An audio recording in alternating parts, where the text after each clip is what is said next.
Welcome to the current affairs hybrid audio book series. इस series में हम Vision IAS monthly magazine से UPSC के लिए सबसे इंपॉर्टेंट करंट डेवलपमेंट्स को कवर करेंगे। You are watching UPSC civil 360। Just plug in and stay UPSC ready. Today we are going to discuss schemes and places in news from the August monthly magazine of Vision IAS. So let's dive deep into the topic. तो चलिए सबसे पहले नजर डालते हैं अगस्त महीने में चर्चा में रही कुछ महत्वपूर्ण सरकारी योजनाओं पर। पहली योजना है प्रधानमंत्री विकसित भारत रोजगार योजना। ये नाम तो बिल्कुल नया लग रहा है। क्या ये हाल ही में आई है? बिल्कुल, ये योजना एकदम ताज़ा है। हाल ही में प्रधानमंत्री जी ने युवाओं के लिए रोजगार बढ़ाने का मकसद से इसकी घोषणा की है। तो हाँ, इसलिए ये वाई न्यूज में है अभी। अच्छा, युवाओं पर फोकस है जी। इसके ऑब्जेक्टिव्स मतलब उद्देश्य बिल्कुल साफ हैं। युवाओं के लिए एम्प्लॉयमेंट और स्किलिंग अपॉर्चुनिटीज यानी रोजगार और कौशल विकास के अवसर बढ़ाना, और साथ ही जॉब क्रिएशन को प्रमोट करना, एम्प्लॉयबिलिटी मतलब रोजगार पाने की क्षमता उसको बेहतर करना, और सोशल सिक्योरिटी का दायरा बढ़ाना। सोशल सिक्योरिटी भी। हाँ, और इसमें खास बात है कि मैन्युफैक्चरिंग सेक्टर यानी विनिर्माण क्षेत्र पर विशेष जोर दिया गया है। मैन्युफैक्चरिंग सेक्टर पर खास जोर। ये इंटरेस्टिंग है। अच्छा, तो इस योजना की रूपरेखा क्या है? मतलब कौन सी मिनिस्ट्री इसे देख रही है और इसे लागू कौन करेगा? देखिए, इसकी नोडल मिनिस्ट्री है ministry of labour and employment, यानी अपना श्रम और रोजगार मंत्रालय। ओके। और इसे इम्प्लीमेंट करने वाली बॉडी है एम्प्लॉइज प्रोविडेंट फंड ऑर्गेनाइजेशन मतलब ईपीएफओ। ईपीएफओ, ठीक है। जहां तक टारगेट का सवाल है वो काफी एम्बिशियस रखा गया है। अगले 2 वर्षों में 3.5 करोड़ जॉब्स क्रिएट करने का लक्ष्य है। 3.5 करोड़? जी हाँ, और इसमें खासकर वो लोग शामिल हैं जो पहली बार नौकरी कर रहे हैं, मतलब फर्स्ट टाइम एम्प्लॉइज। 3.5 करोड़ नौकरियां, ये तो बहुत बड़ा लक्ष्य है। मैंने सुना है इसमें शायद 2 पार्ट्स हैं। Part A first time employees के लिए है, उसमें क्या खास है? हाँ, आपने सही सुना। इसमें 2 हिस्से हैं। पार्ट ए जो है वो उन कर्मचारियों पर फोकस्ड है जो पहली बार ईपीएफओ के साथ रजिस्टर हो रहे हैं। अच्छा। इसमें इंसेंटिव के तौर पर 1 महीने का ईपीएफ वेज जिसकी अपर लिमिट 15,000 रुपए रखी गई है, वो 2 किश्तों में दिया जाएगा। 2 किश्तों में? पहली किश्त कब मिलेगी? पहली किश्त कर्मचारी के 6 महीने की सर्विस पूरी करने पर मिलेगी। ओके, 6 महीने बाद।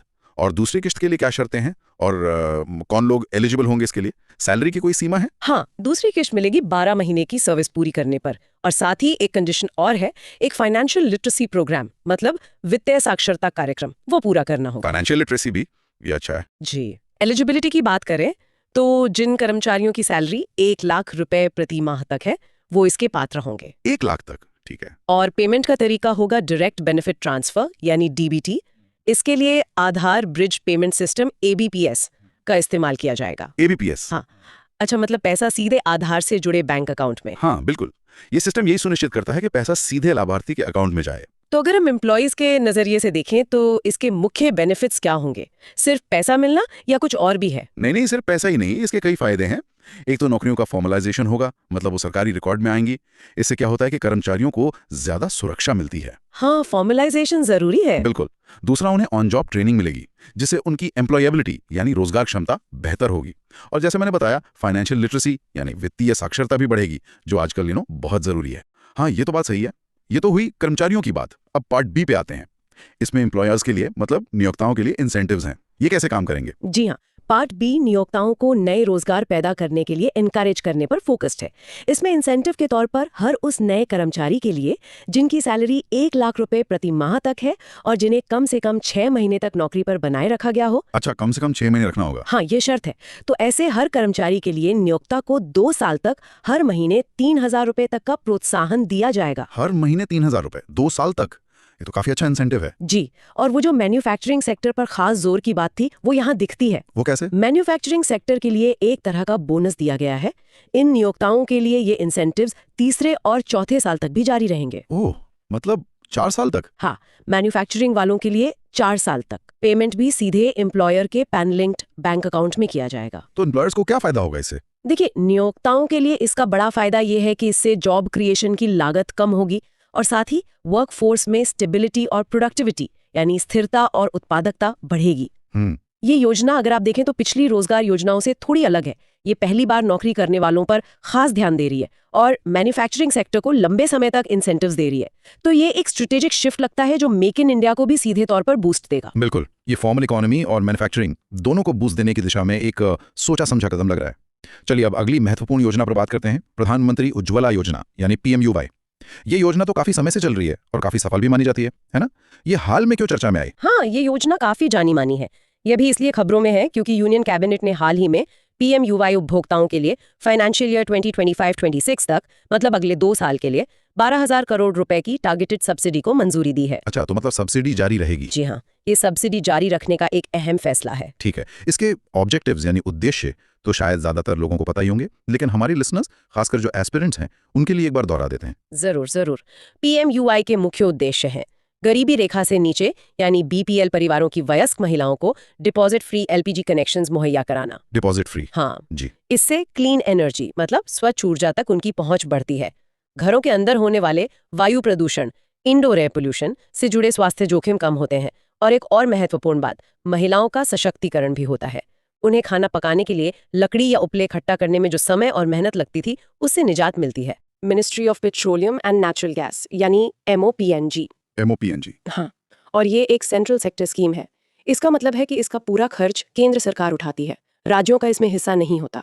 सेंट्रल सेक्टर स्कीम, ठीक है। अच्छा, इस योजना की शुरुआत से लेकर अब तक इसमें क्या बदलाव आए हैं, इसका एवोल्यूशन कैसे हुआ है? इसका सफर भी काफी दिलचस्प रहा है। PMUY 1.0 साल 2016 में लॉन्च हुई थी। 2016 में। जी, और उसका शुरुआती टारगेट था 8 crore deposit free LPG connections देना, जो हासिल भी किया गया। हाँ, ये टारगेट पूरा हो गया था। बिल्कुल। फिर अगस्त 2021 में उज्ज्वला 2.0 की शुरुआत हुई। इसमें 1.6 करोड़ अतिरिक्त कनेक्शंस का लक्ष्य रखा गया। और उज्ज्वला 2.0 में खास तौर पर माइग्रेंट हाउसहोल्ड्स यानी प्रवासी परिवारों के लिए प्रक्रिया को आसान बनाया गया था। अच्छा, प्रवासियों के लिए क्या आसानी थी? उन्हें राशन कार्ड या एड्रेस प्रूफ की बाध्यता से छूट दी गई थी और सेल्फ डिक्लेरेशन का विकल्प दिया गया था। ये एक बड़ा बदलाव था। हाँ, ये तो बहुत जरूरी था उनके लिए। जी, और अब हाल ही में सरकार ने 2023-24 से 2025-26 के दौरान, मतलब इन 3 सालों में अतिरिक्त 75 लाख कनेक्शंस जारी करने को मंजूरी दी है। 75 लाख? और हाँ, तो इससे इस योजना के तहत कुल टारगेट अब 10.35 करोड़ कनेक्शंस का हो गया है। 10.35 करोड़। तो अब ये नया लक्ष्य है। इसकी एलिजिबिलिटी मतलब पात्रता और बेनिफिट्स यानी लाभों के बारे में थोड़ा डिटेल में बताएं। ये डिटेल्स अक्सर एग्जाम्स में पूछ लिए जाते हैं। हाँ बिल्कुल, ये जानना एस्पिरेंट्स के लिए जरूरी है। एलिजिबिलिटी के लिए शर्त ये है कि आवेदक BPL यानी गरीबी रेखा से नीचे वाले परिवार की एक वयस्क महिला होनी चाहिए, 18 वर्ष या उससे अधिक। वयस्क महिला। जी, और उसके घर में पहले से कोई LPG कनेक्शन नहीं होना चाहिए, ये भी जरूरी है। हाँ, एनरोलमेंट के लिए एप्लीकेंट्स को KYC फॉर्म भरना होता है।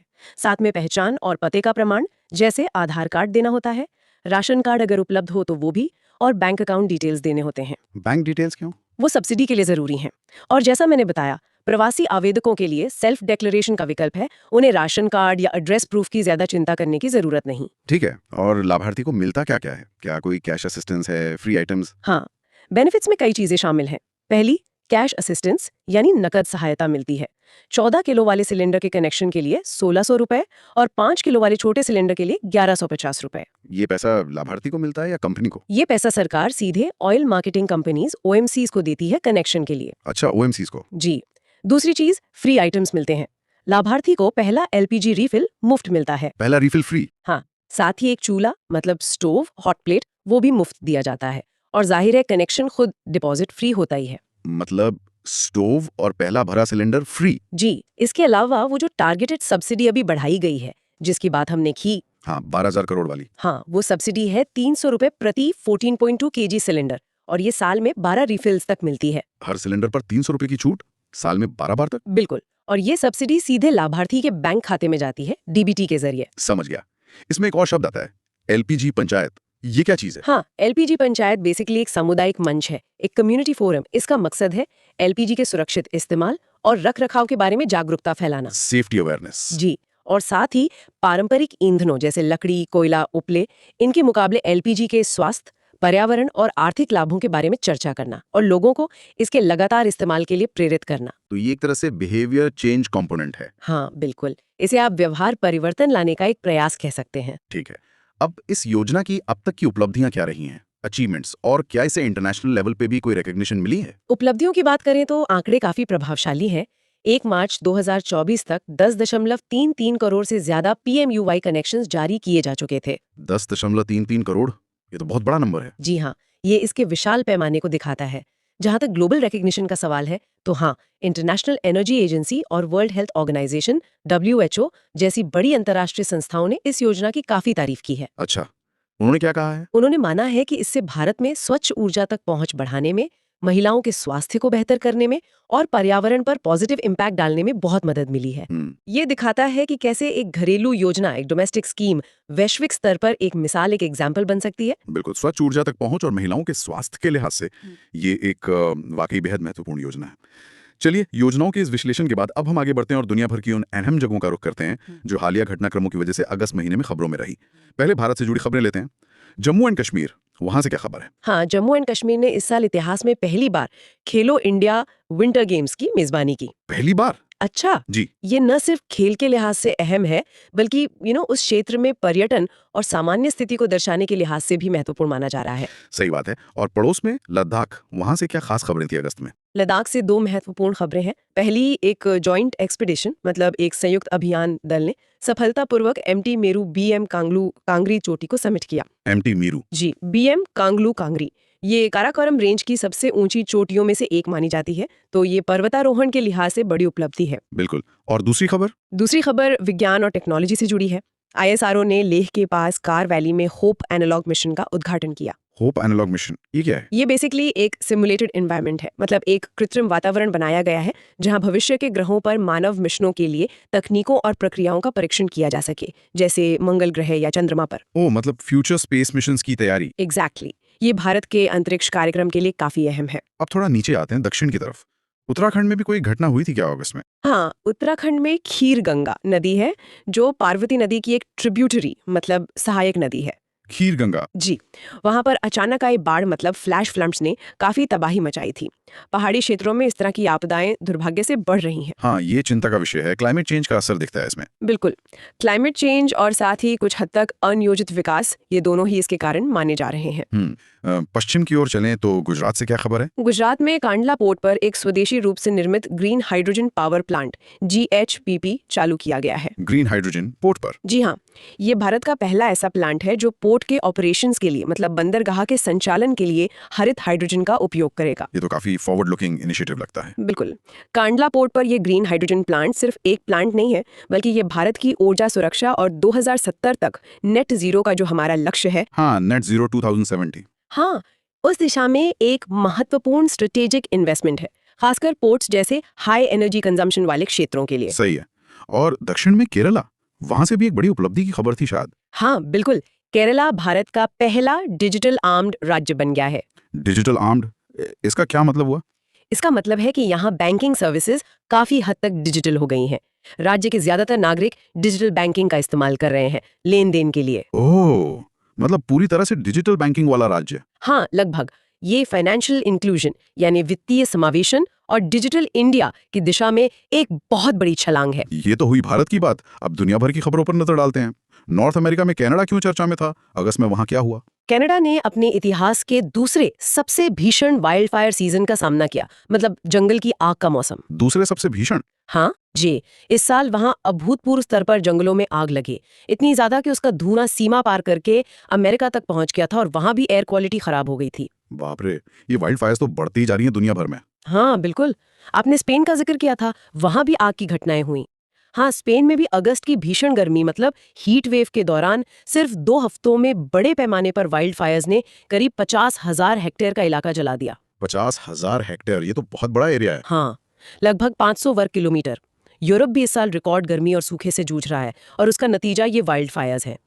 जैसे आपने कहा कनाडा, स्पेन, फ्रांस, ये सब जगह आग। ये महज अलग अलग घटनाएं नहीं लगती। सही कहा आपने।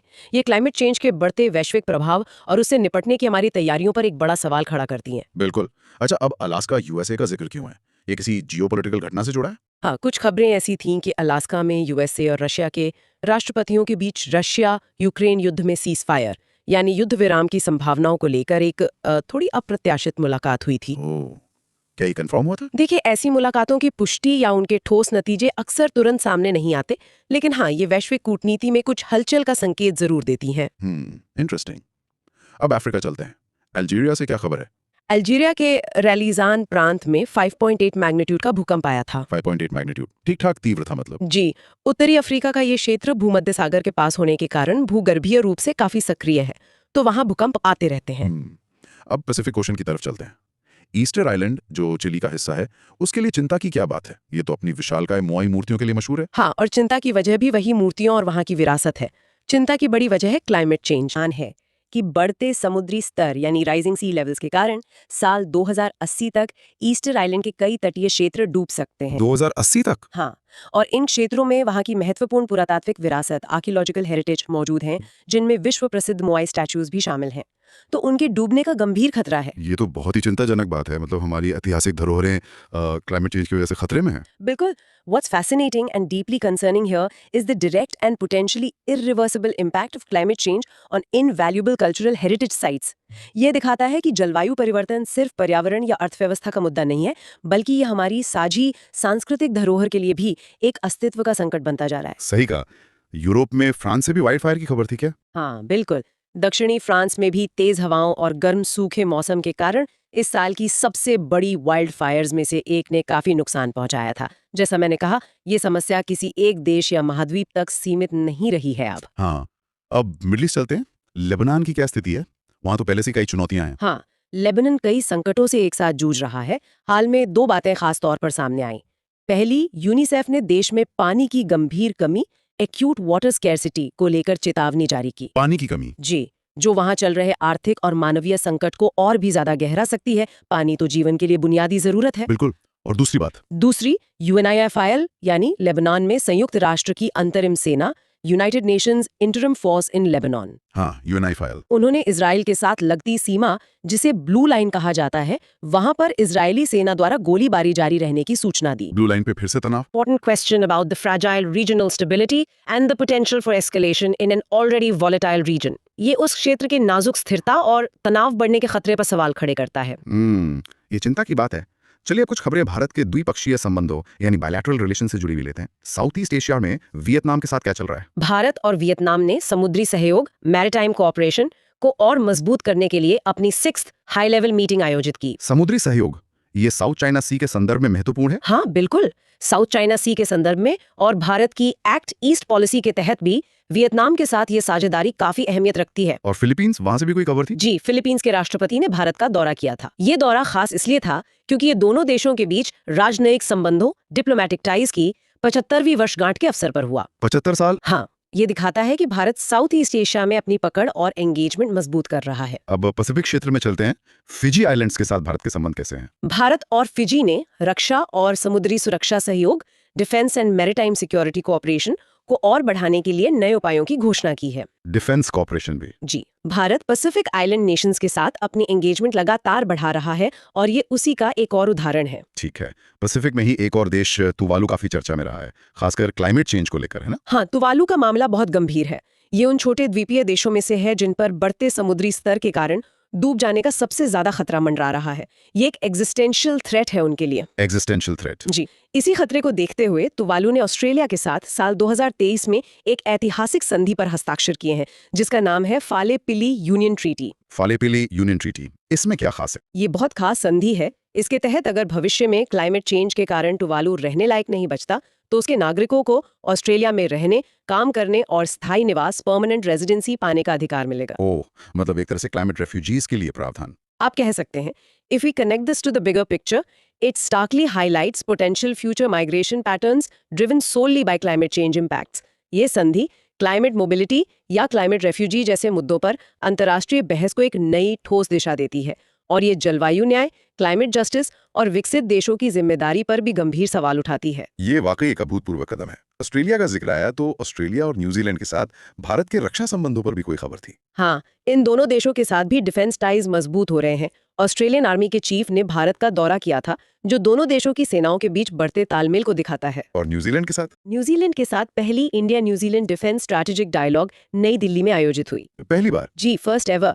ये दिखाता है कि भारत इन देशों के साथ स्ट्रेटेजिक अलाइनमेंट बढ़ा रहा है, खासकर इंडो पैसिफिक क्षेत्र की सुरक्षा के संदर्भ में।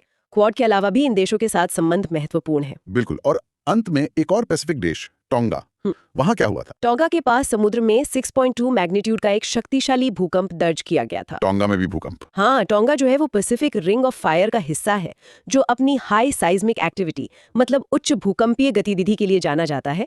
तो वहां भूकंप आना असामान्य नहीं है, पर 6.2 मैग्नीट्यूड शक्तिशाली माना जाता है। Short musical transition. ये था आज का audio book discussion from vision IAS monthly magazine.